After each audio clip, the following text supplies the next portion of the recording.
السلام عليكم ورحمة الله وبركاته. اللهم صل وسلم على سيدنا محمد وعلى آله وصحبه وسلم. البحر في المنام. البحر في المنام لو شفته عالي أو موجه هادي أو بتغرق فيه أو بتمشي عليه، ده كل الحاجات دي هنعرفها مع بعض في الفيديو إن شاء الله. أول حاجة، لو شفت البحر هادي وواسع وشكله جميل قوي، فده معناه إنسان كويس ذو مكانة وذو قدر كبير، هيعود عليك منه بمنفعة وخير وبشرى لك بخير قادم إليك. أما لو شفت البحر موجه عالي وهايج ومش عارف الموج بتاعه يعني بيخبط في بعضه كده، فده معناه تحذير لك من شخص ذو مكانة وذو هيبة عالية، هيكون سبب في مشكلة معاك أو أذية لك في الأيام القادمة، فكون على حذر منه يعني. والموج العالي برضو بيحذرك بأن في الأيام اللي جاية من بعد ما شفت الرؤية في عدم استقرار في حياتك.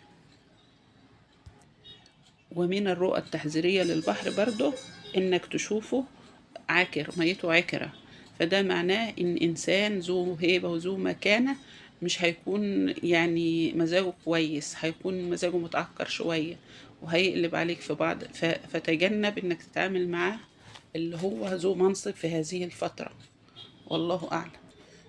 أو بمعنى تاني إن الدنيا مش هتكون رايقة الأيام دي يعني، فكون على حذر. أما السباحة في المنام في البحر فبتكون على حسب مهارتك، لو أنت بتسبح وأنت ماهر ومبسوط بالسباحة فده معناها أمور خير لك قادمة إليك. يعني لو عندك أمنية هتتحقق، لو أنت طالب هتنجح، لو أنت داخل على تجارة هتكسب إن شاء الله في التجارة دي، والله أعلم.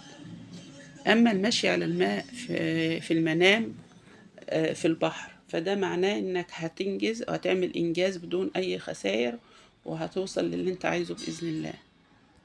يعني لو كان فيه تجارة هتكون طالع بمكسب منها وخير كتير، لو كنت طالب هتنجح، لو في اي موضوع قدامك هتعمله وهيكمل على اكمل وجه.